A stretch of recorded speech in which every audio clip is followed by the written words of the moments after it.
I'm grateful, as always, to be working on this land, this indigenous land of the Huron-Wendat, the Seneca, and the Mississaugas, and I'm always conscious of being a guest here. So Marcus invited me to speak about Canada's official apology to Indigenous peoples. The official apology, as we know, was delivered in Parliament in June 2008, and it coincided with the start of the Truth and Reconciliation Commission. And the TRC, we sometimes forget that it operated in a kind of very uneasy parallel with what I like to call the long Harper decade. You know, it started very soon after, within months of the Conservatives being elected for the first time, and it concluded, of course, just 4 months before the Liberals took power. So in preparing for this presentation, I kept struggling with differentiating these political actors and processes and historical events. Stephen Harper, the Conservatives, the apology, the TRC. And so instead of trying to avoid that, I guess I made that my task for this presentation. So I found that I'm not alone in having a hard time disentangling these things. Throughout the Commission's work, it was often described as having been created after or by or because of the apology, and sometimes vice versa, but neither of these are true. On the day the TRC delivered its final report, the federal government did little to discourage this narrative. In question period, Stephen Harper boasted that his government had created the TRC. When asked if they had any intention of fulfilling any of the recommendations, his response was to remind people that it was him that had delivered this historic apology. That was his answer to that question. So a narrative that begins with apology and ends with reconciliation makes sense, but it's not accurate. The Harper Administration opposed the creation of a Truth Commission, resisted making an apology, and blocked the work of the Commission to the degree that the TRC had to sue the federal government several times.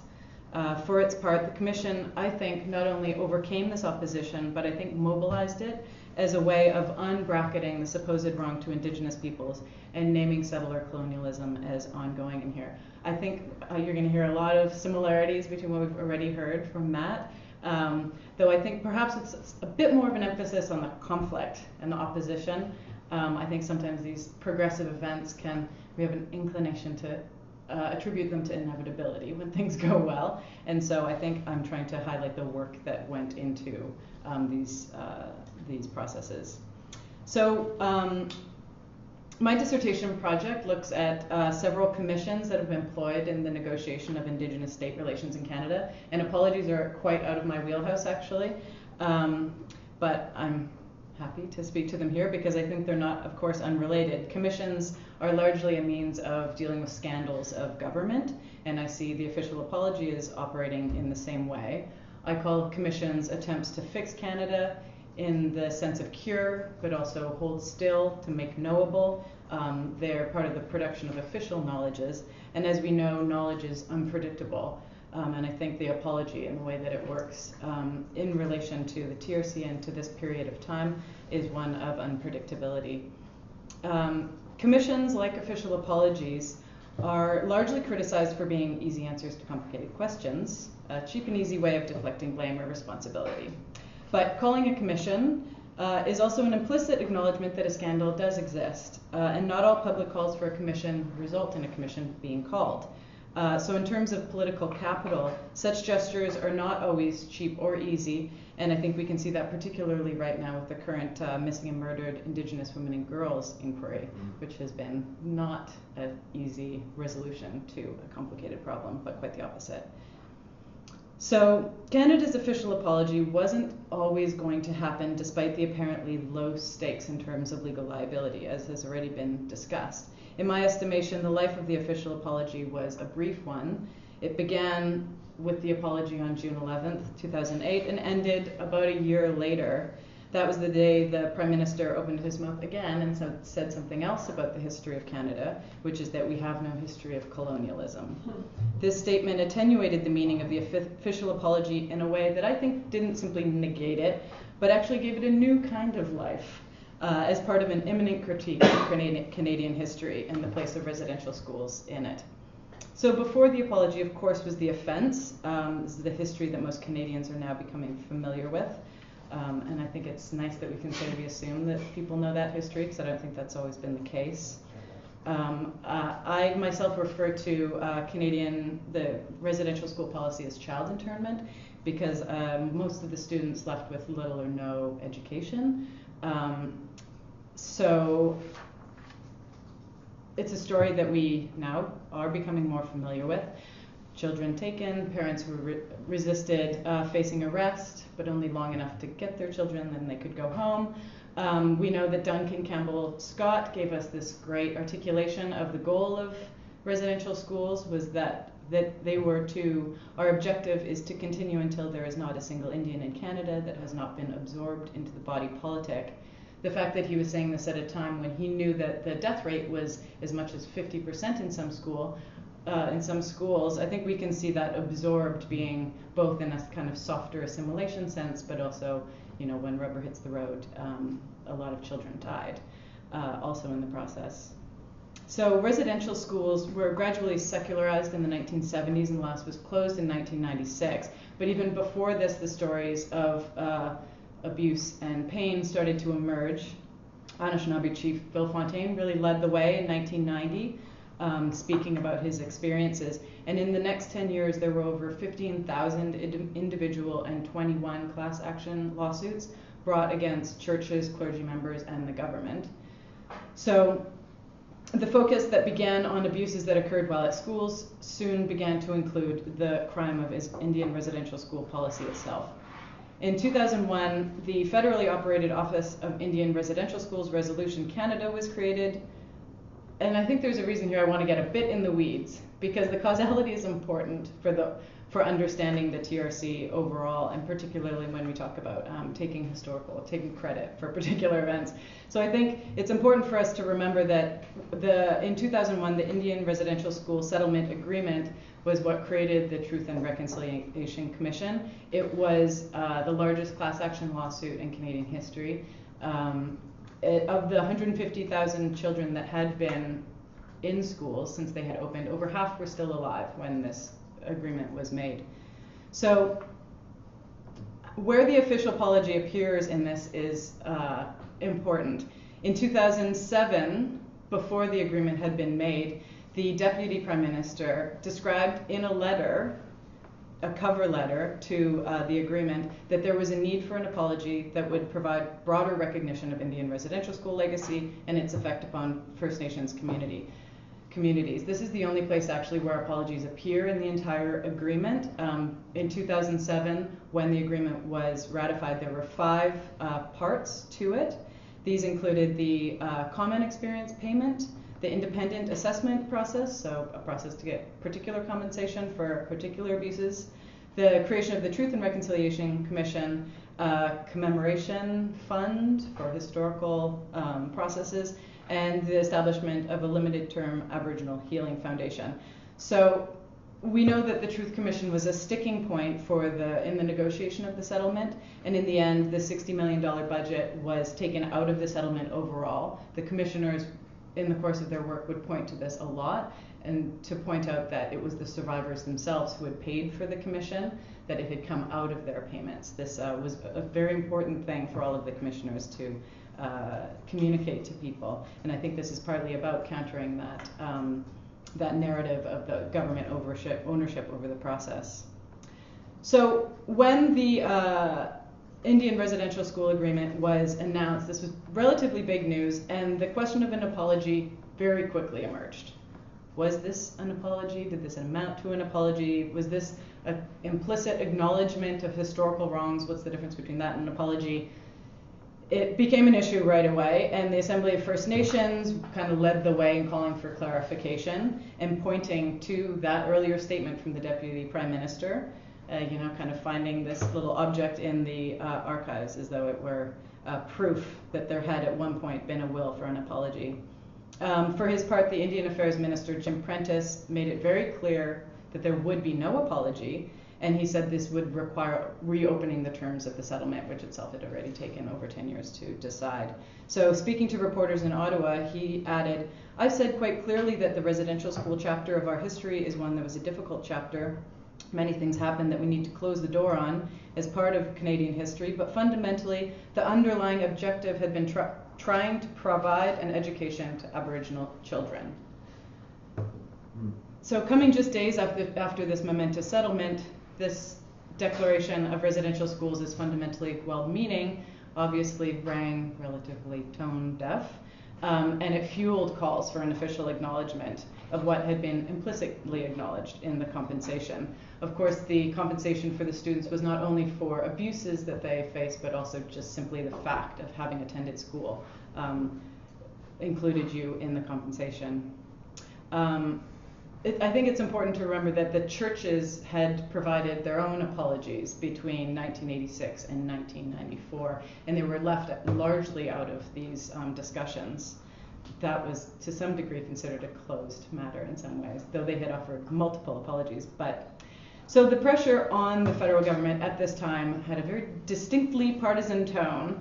The Liberal Gary Marasti, who was the first Indigenous member of Parliament for Saskatchewan, introduced a notion in the House of Commons a few months later, asking the Conservatives, or demanding that the Conservatives make an official apology on behalf of the government, describing the perils of national collective amnesia. He charged the Conservatives with trying to reshape historical memory to re-suit the needs of those who are in power. Prentice replied by saying that Canada ought to follow South Africa and wait until all the facts are in, was what he said. Interestingly, this motion in the House of Commons passed unanimously, including with the vote of Stephen Harper. So I think it's evidence of the kind of crumbling resistance, I think, to this movement towards an apology.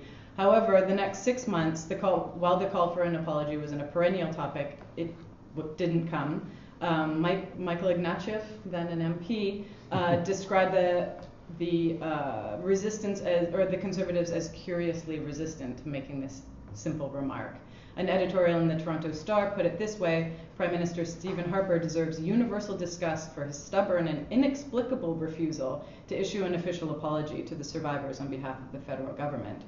Why is Harper being so stubborn? Only he knows, because all the legal obstacles have been cleared away. Like, we really see this folkloric idea of apologies and liability operating here. You know, what does it cost is kind of the impression that, what was being discussed at the time. So by October 2007, the Governor General, Michelle Jean, gave her throne speech. And in it, she said, the Prime Minister, on behalf of our government, will use this occasion to make a statement of apology to close this sad chapter in our history. In his response to the throne speech, Harper did refer to Indigenous peoples, but didn't mention this apology. Again, it was a question of whether it was going to happen. But the following day, his office confirmed that, yes, an official apology was in the pipeline. A sort of inauspicious announcement and an inauspicious beginning to this apology. So on June 11th, Canadian government officially apologized on behalf of Canadians for the Indian residential school system. It was covered live. It was a very significant event in Canadian history. I think we can't deny that. The wording of the apology was unequivocal. The government of Canada sincerely apologizes and asks the forgiveness of Aboriginal peoples in this country. So I don't want to hear, and this was mentioned earlier, and I appreciate it, take away from what this meant to the survivors and to Indigenous people. I'm not an Indigenous person. I can't speak from that experience. And I think it is clear that this apology itself elevated the violence that they experienced to a level of a kind of official knowledge that, especially given the emphasis on oral practices in Indigenous cultures, that we can't discount that. I'm interested more in how it functioned within kind of the Canadian political context. In the pages of the National Post, the next day, columnist Don Martin condemned Harper for making what he called the greatest grovel in Canadian history. That was really useful when we think this inexplicable, why would he resist, all of this kind of stuff. I think this word groveling really has more dimension than apologizing. It particularly has a gender dimension. Groveling is emasculating, you know. It's the terrain of kind of soft liberals who think words matter, that kind of thing. And I think we see in this hints of the disenfranchised masculinity that we see much more prominently, I think, today. And Harper, I think, may have been right in resisting entering the arena of World Historic Speech Acts on this particular topic, because a year later, he said this other thing that came to be read alongside his apology.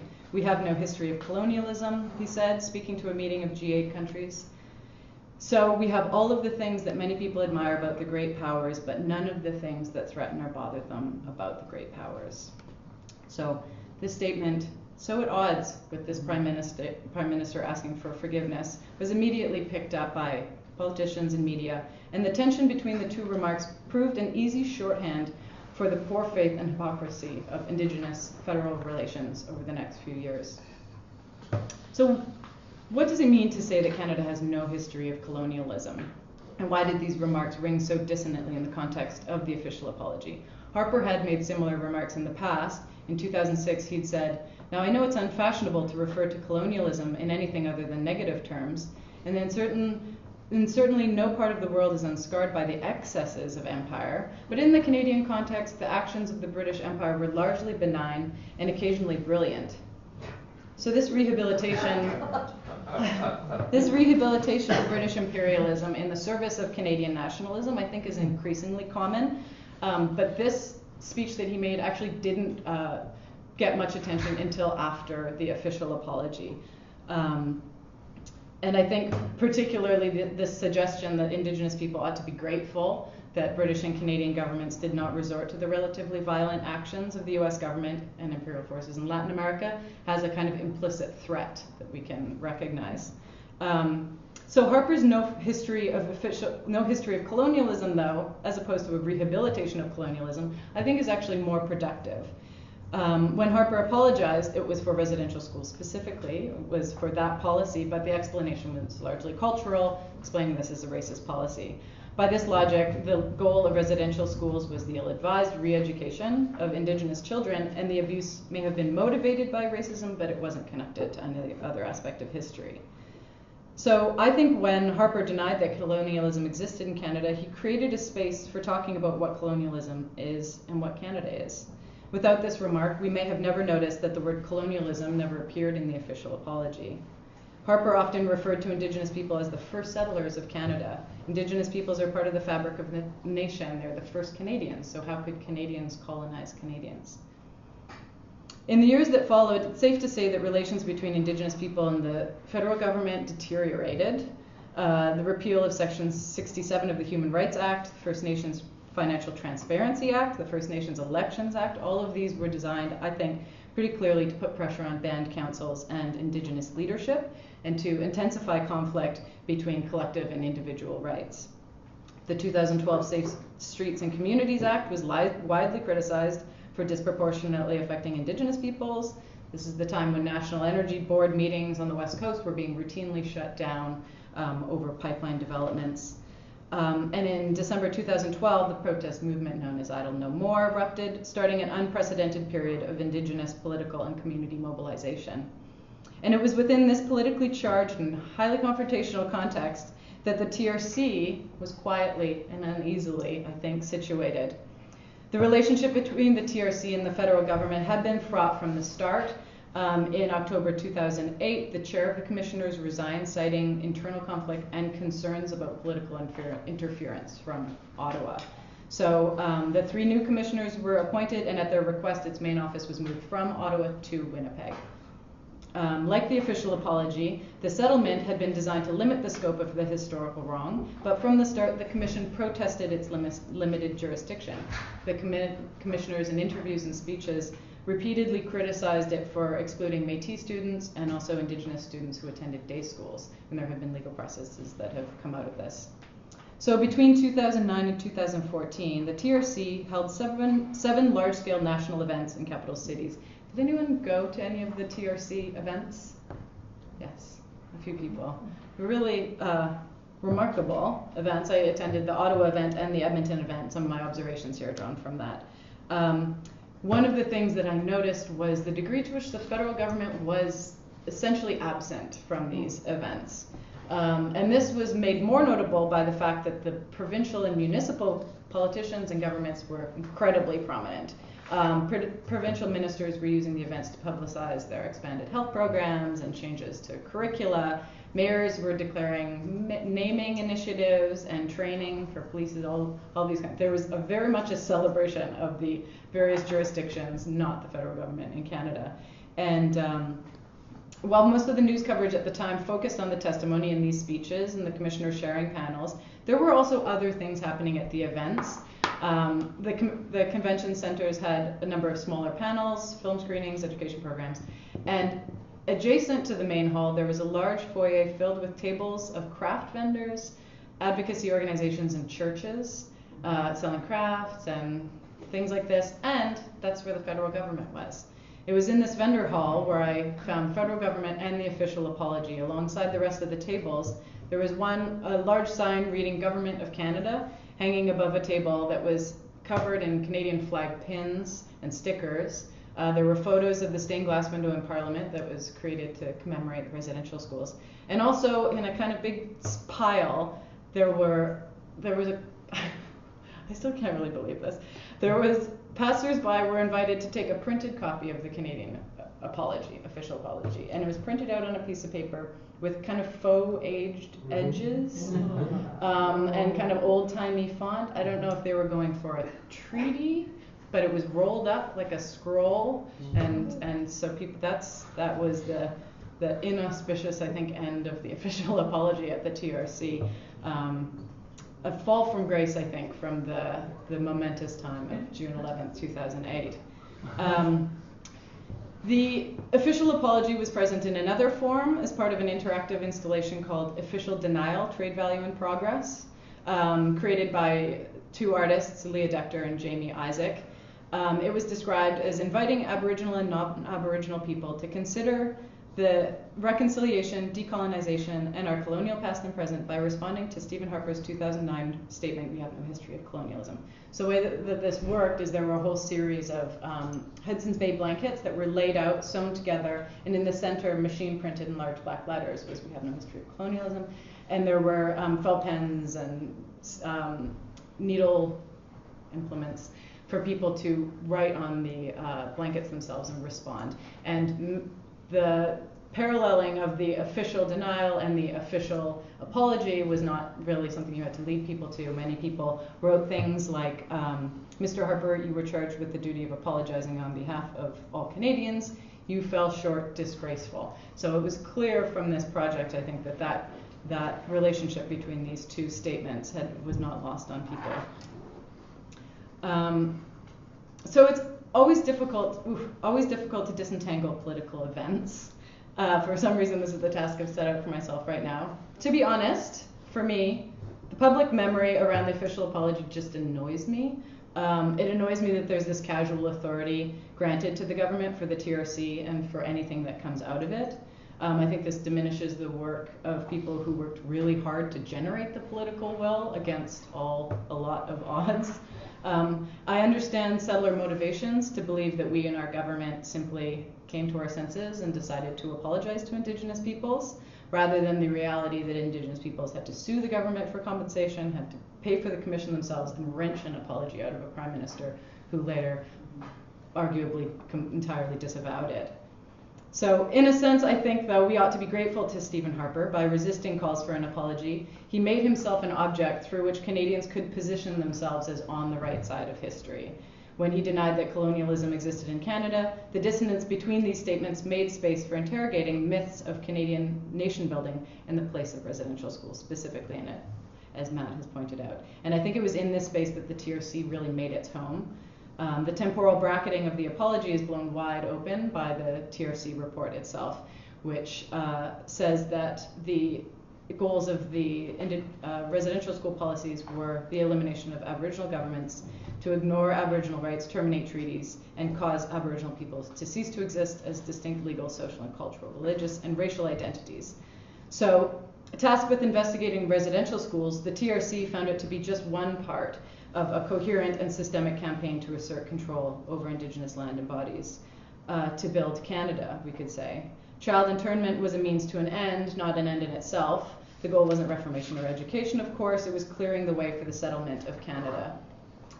So residential schools may no longer exist, but reserves, treaties, and Aboriginal rights sure do. I think getting the relationship between Harper's official apology and the TRC right is important precisely because of the position of the TRC and how its report has been taken up in the Canadian political landscape. The release of the report, we all know, sparked a rather significant eruption of media coverage, academic conferences, community events, and so on across the country. I think it's reasonable to say that it has shifted political discourse in Canada. It's brought words like settlers and indigenous out of activist spheres. And today, politicians and citizens alike refer to the TRC as though it were some sort of official institution endowed with the kind of moral authority we might associate with the Supreme Court, rather than the result of a class action lawsuit. So I think the official apology may have played a role in that, but primarily as an articulation of how far Canada has to go to understand its own history. Thank you.